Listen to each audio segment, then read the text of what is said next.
आज हम आपको गणनीय समुच्चय जिसे काउंटेबल सेट कहते हैं। काउंटेबल सेट किसे कहते हैं? एक अनंत समुच्चय, अपरिमित गणनीय, और इसको डिन्यूमरेबल भी बोलते हैं, न्यूमरेबल भी बोलते हैं और काउंटेबली इनफाइनाइट भी कहते हैं। यदि यह प्राकृतिक संख्याओं में समुच्चय n के तुल्य हो, अर्थात यदि किसी समुच्चय a तथा n के मध्य एक की आच्छादक विद्यमान हो जाए तो हम a को अपरिमित गणनीय कहते हैं। यहाँ ध्यान देने वाली बात यह है कि हम एक मैपिंग डिफाइन करते हैं दिए गए समुच्चय और प्राकृतिक संख्याओं के समुच्चय n के मध्य, और यदि वह मैपिंग एकेकी और आच्छादक होती है तो जो समुच्चय A है उसे हम गणनीय कहते हैं। यदि समुच्चय अनंत है, उसमें अवयवों की संख्या अनंत है, तो उसको अपरिमित गणनीय कहते हैं, और यदि उसके अंदर परिमित संख्या में समुच्चय हैं तो परिमित संख्याओं का समुच्चय हमेशा ही काउंटेबल कहलाएगा, गणनीय कहलाएगा। इसकी परिभाषा दे दी गई आपको। एक समुच्चय जो कि परिमित या अपरिमित गणनीय हो को गणनीय काउंटेबल सेट्स कहते हैं। अब आप देखें एक उदाहरण की मदद से।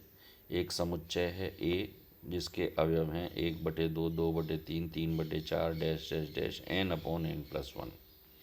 इसको हमें गणनीय सिद्ध करना है तो हमें पहले एक मैपिंग डिफाइन करनी पड़ेगी सेट ऑफ नेचुरल नंबर से समुच्चय A के अंदर, इस प्रकार से कि f(n) = n/n+1। अब देखें आप, यहाँ एक की प्रूव करने के लिए हम दो भिन्न भिन्न संख्याएं ले लेते हैं, n1 और n2। तो f(n1) का मान n1/n1+1 हो जाएगा और n2 का f(n2) का मान n2/n+n2+1 हो जाएगा। ठीक है, ये दोनों मान जब हमें एक ही प्रूव करना होता है तो दो की इमेज हम एक बता दें तो वो मैनी टू वन मैपिंग हो जाती है, और अगर वो एक के बराबर नहीं आती तो फिर एक ही हो जाती है। तो n1/n1+1 बराबर हो n2/n2+1, ये एक ही स्थिति है कि n1 बराबर n2 होगा। अगर n1 बराबर n2 हो जाएगा तो ये डिफरेंट एलिमेंट नहीं रहे, अतः जो मैपिंग है वो एक की है। और आच्छादक के लिए हम कोड मेन से अवयव उठाते हैं और उसकी प्री इमेज A में बताते हैं। ये बातें आप सब पहले पढ़ चुके हैं। स्पष्ट है ये जो मैपिंग है ये आच्छादक भी है, अतः हमने एक रिलेशन या फंक्शन कह लें इस प्रकार से परिभाषित कर दिया जो एक और आच्छादक है सेट ऑफ नेचुरल नंबर के साथ, अतः यह दिया गया समुच्चय काउंटेबल है। ठीक है, इसको हम दूसरी प्रकार से ये भी कह सकते हैं अनुक्रम। अनुक्रम भी एक फंक्शन होता है जिसकी domain set of natural numbers होती है। तो उसमें अगर हम किसी सेट को अनुक्रम के रूप में लिख सकें तो भी हमारा जो सेट है वो काउंटेबल कहलाता है। अब कहते हैं ये प्रत्येक अपरिमित गणनीय समुच्चय अपने किसी एक उचित उपसमुच्चय के साथ एक की संगति रखता है। ठीक है, any denumerable set can be put into a 1-1 correspondence with a proper subset of itself. एक सेट ले लें E जो काउंटेबल है, इसमें अवयवों की संख्या एक सीक्वेंस के रूप में लिखी जा सकती है। इसका एक सबसेट ले लिया हमने F, और F में F है क्या, हमारा जो सेट E था उसमें से एक एलिमेंट हमने हटा दिया xi, और एक अवयव हटाने से क्या हुआ कि F E का सबसेट हो गया। अब हम एक मैपिंग डिफाइन कर देते हैं कि f(xi) बराबर xi+1। एक कदम आगे बढ़ गए आप, ये मैपिंग एक की और आच्छादक है, अतः एक सेट अपने सबसेट के जो मतलब उचित 1-1 करस्पॉन्डेंस रखता है, यही हमें सिद्ध करना था। Every infinite set contains a denumerable set. प्रत्येक अपरिमित समुच्चय का एक अपरिमित गणनीय उपसमुच्चय अंतर्विष्ट होता है। देखिए, मैं आपको ये बात बता दूं कि जितनी भी ये छोटे छोटे सी थ्योरम्स हैं, इनको स्टेटमेंट पर ज़रूर ध्यान दीजिए। प्रत्येक अपरिमित समुच्चय का एक अपरिमित गणनीय उपसमुच्चय ज़रूर होता है उसके अंदर। यानी ये कह रहे हैं कि आपके पास एक सेट ए है जो अनंत समुच्चय है, उसका एक सबसेट है बी, वो भी सबसेट है ए का, तो बी को काउंटेबली इनफाइनाइट यानी कि डिन्यूमरेबल सेट आप ऐसा करें कि ए से एक अवयव उठाया A1। चूंकि ए अनंत समुच्चय है, इसलिए ए माइनस A1 सेट को A1 सिंगलटन सेट बना करके इसको हटा दें तो ये खाली नहीं है। खाली नहीं है तो A2 इसी के अंदर है। अब A2 को इसमें से हटा दीजिए। इस तरह से अगर आप हटाते चले जाएंगे तो A minus A1 A2 A3 AN इस समुच्चय को हटाएंगे जो खाली नहीं है। अब ये कह रहे हैं कि A बराबर A1 A2 ये परिमित समुच्चय है तो ये काउंटेबल है, तो इसलिए n+1 जो होगा वो A माइनस ये जो सेट हमने A माना था इसके अंदर होगा। इस तरीके से हम बार बार इसको प्रोसेस को प्रूव करते चले जाएं तो हम पाएंगे कि A माइनस कितने भी एलिमेंट्स लिए जाएं A1 A2 A3 AN, इनका जो सब्ट्रैक्शन है वो खाली नहीं है। अगर हम दूसरे सेट को भी मान लें, क्योंकि ये जो बाद वाले एलिमेंट्स का जो समुच्चय है ये भी इस प्रोसेस को बढ़ाते चले जाएंगे तो अनंत प्राप्त होगा। तो बी सेट इसको अगर मैं नाम दे दूं तो बी बराबर A1 A2 A3 dash dash dash, B subset है ए का। ठीक है, ए इनफाइनाइट काउंटेबल है, बी भी काउंटेबल है, ये हम आपको बता रहे हैं। तो इस प्रकार से आपने देखा कि प्रत्येक गणनीय समुच्चय का एक अपरिमित गणनीय उपसमुच्चय होता है। एक और थ्योरम कहते हैं प्रत्येक अपरिमित समुच्चय अपने एक उचित उपसमुच्चय के तुल्य होता है, इक्वलेंट होता है, यानी उन दोनों के बीच 1-1 करस्पॉन्डेंस होती है। बहुत अच्छी बात है, इसमें कुछ नहीं है। ई एक अपरिमित समुच्चय है। हम जानते हैं कि इसका एक गणनीय उपसमुच्चय पी जरूर होगा जो कि काउंटेबल होगा। ई में से पी के सारे अवयव हटा दें, एक नया समुच्चय बन जाएगा, वो मान लीजिए हमारा एफ था, है ना। तो ई एफ एक मैपिंग डिफाइन करते हैं हम एफ ई से ई माइनस एक एलिमेंट एक्स आई का। एफ ऑफ एक्स आई ये आप पहले कर चुके हैं। एफ ऑफ एक्स आई बराबर एक्स आई प्लस 1।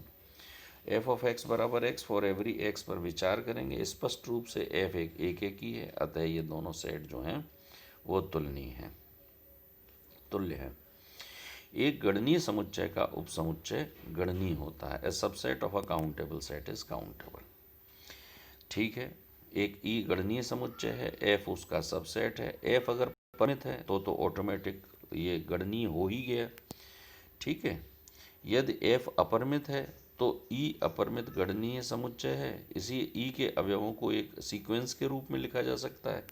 अब इसका सबसेट है एफ, तो माना n1 न्यूनतम धनात्मक पूर्णांक इस प्रकार से है कि xn1 f के अंदर है। यानी आपकी गारंटी क्या बनी कि जो अवयव n1 से बड़े सफिक्स n के x के अंदर रखते हों वो सब किसके मेंबर हैं, f के मेंबर हैं। तो इसी प्रकार से xn1 xn2 xn3 ये जो अवयव होंगे ये f के होंगे। आप एक मैपिंग डिफाइन कर दें n से लेके f में कि f ऑफ k बराबर एक्स एन के, ये स्पष्ट है मैपिंग एक एक की और आच्छादक है, अतः एफ बी गणनीय समुच्चय होगा। दो गणनीय समुच्चयों का यूनियन एक गणनीय समुच्चय होगा। इसे आप अच्छी तरह समझ लें। ए और बी दो गणनीय समुच्चय हैं तो तीन पॉसिबिलिटीज़ हैं। दोनों परिमित समुच्चय हो सकते हैं, एक परिमित तथा दूसरा अपरिमित हो सकता है, और दोनों अपरिमित हो सकते हैं। पहली कंडीशन स्वयं सिद्ध है कि यदि दोनों परिमित हैं तो अवयवों की संख्या सीमित है, गिना जा सकता है, तो वो गणनीय हो गया। जब एक अपरिमित है और दूसरा परिमित है तो इन दोनों का यूनियन जब करेंगे तो हमको अपरिमित प्राप्त होगा। ये दो संभावनाएं पुनः आती हैं, या तो ए और बी में इंटरसेक्शन करेंगे तो कुछ भी कॉमन नहीं है, और या कुछ कॉमन है। ठीक है, अब इसकी एक स्थिति लेते हैं कि जब इन दोनों में कुछ भी कॉमन नहीं है।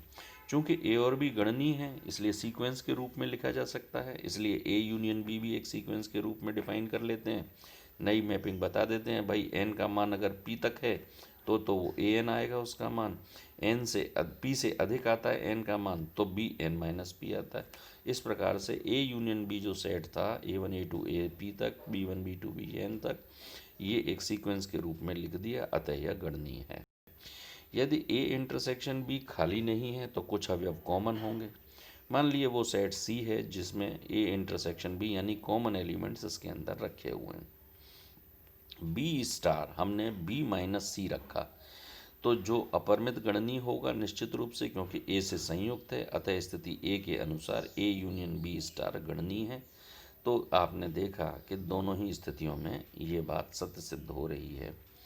इसकी तीसरी कंडीशन की यदि ए और बी दोनों ही अपरिमित हैं तो ए और बी दोनों को सीक्वेंस के रूप में लिख दिया, ए यूनियन बी लिख दिया, सारे एलिमेंट्स एक जगह रख दिए। अब एफ ए की मैपिंग ले ली हमने एन से ए यूनियन बी में, एफ ऑफ एन बराबर A N plus one by two, और यदि एन विषम है एन बाई टू यदि एन सम है। इस मैपिंग को आप आसानी से एक एक ही आच्छादक सिद्ध कर सकते हैं, अतः यह गणनीय समुच्चय है ए यूनियन बी। अब इसके बाद आप छोटी छोटी सी थ्योरम है, यहाँ देखें आप, ये जो थ्योरम आ रही है 2.47 कि सभी पूर्णांकों का समुच्चय आई गणनीय होता है। गणनीय ये जो सेट है इंटीजर, सेट ऑफ इंटीजर्स, ये होता क्या है, 0 plus minus 1 plus minus 2 plus minus 3 से लेकर के प्लस माइनस अनंत तक। पर ध्यान रखें अनंत किसी भी समुच्चय का सदस्य नहीं होता है। तो हम ये जो आई सेट है इसको हम तीन हिस्सों में तोड़ लेते हैं। वे सारी जो धनात्मक संख्याएं हैं, वे सभी जो ऋणात्मक संख्याएं, और एक ज़ीरो जो चिन्ह रहित संख्या होती है। इन तीनों में आप देखें कि set of natural number I plus B है और सेट ऑफ नेचुरल नंबर ही आई नेगेटिव है, पर हर संख्या के साथ एक नेगेटिव है। एन गणनीय होता है, ज़ीरो परिमित राशि है, एक ही संख्या है, गणनीय है, काउंटेबल है, इसलिए ये तीनों सेट्स काउंटेबल हो गए तो इनका यूनियन भी काउंटेबल होगा। आगे की थ्योरम देखें, गणनीय समुच्चय का गणनीय कुल का संग भी गणनीय होता है। ये आपको डिफरेंट सेट्स ले रहे हैं जो काउंटेबल हैं, जैसे तो E1 काउंटेबल है, E2 काउंटेबल है, E3 काउंटेबल है, EN भी काउंटेबल है। इन सब का यूनियन भी आपको काउंटेबल बताना है, यानी यूनियन के अवयवों को आप एक अनुक्रम के रूप में लिख दें, सीक्वेंस के रूप में, तो वो गणनीय हो जाएगा। आपने E1 के समुच्चय लिख दिए 1 1 x11 x12 x13, E2 के अवयव E21 E22 E23 E24 dash dash dash, इस तरह से आप लिखते चले गए। अब ये जो आपको एरो मार्क दिखाए गए हैं ये सफिक्सेस के सम के बराबर है। 1 1 इकलौता आएगा, 1 2 का सम 3 हुआ तो x21 का 3 हो जाएगा।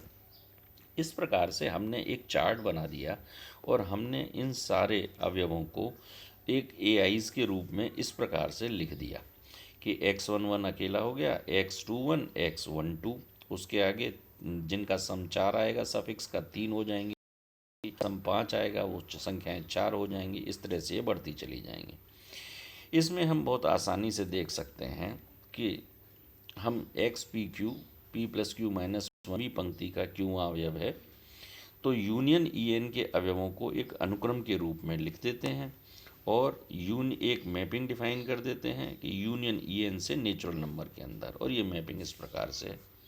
ये मैपिंग एक एक ही है, अतः एक एक ही आच्छादक जब हो जाएगा तो ये काउंटेबल सेट्स कहलाता है। इसी प्रकार से A क्रॉस B, इसको भी काउंटेबल आपको प्रूव करना है।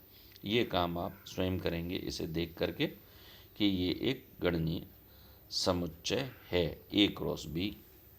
वैसे ये बहुत सिंपल है, चाहूँ तो मैं आपको 2 मिनट में प्रूव कर देता हूँ इसको। A और B दो रिक्त समुच्चय हैं तो फाई सेट काउंटेबल होता है, इसलिए स्वयं सिद्ध है।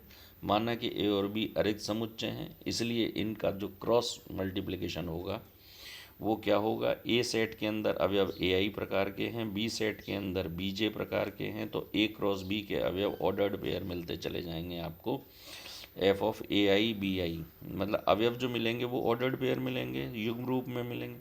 उनकी इमेज आप कुछ इस तरह से बना दें कि 2 to the power i और 3 to the power j। ठीक है। अब ये जो a क्रॉस b है, इसका c एक एलिमेंट ले लो जिसमें सारे एलिमेंट्स आ गए, ये एक एक ही और आच्छादक फलन है, c सबसेट है n का, इसलिए c गणनीय समुच्चय है, अतः a क्रॉस b भी गणनीय समुच्चय होगा। तो इस प्रकार से आपने देखा कि मैंने आपको काउंटेबल सेट्स के बारे में हमेशा एक बात याद रखें, या तो दिए गए समुच्चय को नेचुरल नंबर के साथ 1-1 करस्पॉन्डेंस प्रूव कर दें, एक एक ही और आच्छादक, ठीक है, और या उसे हम एक अनुक्रम के रूप में, सीक्वेंस के रूप में लिख देते हैं, तो वो सेट डिन्यूमरेबल कहलाता है, काउंटेबल कहलाता है। ठीक है, धन्यवाद।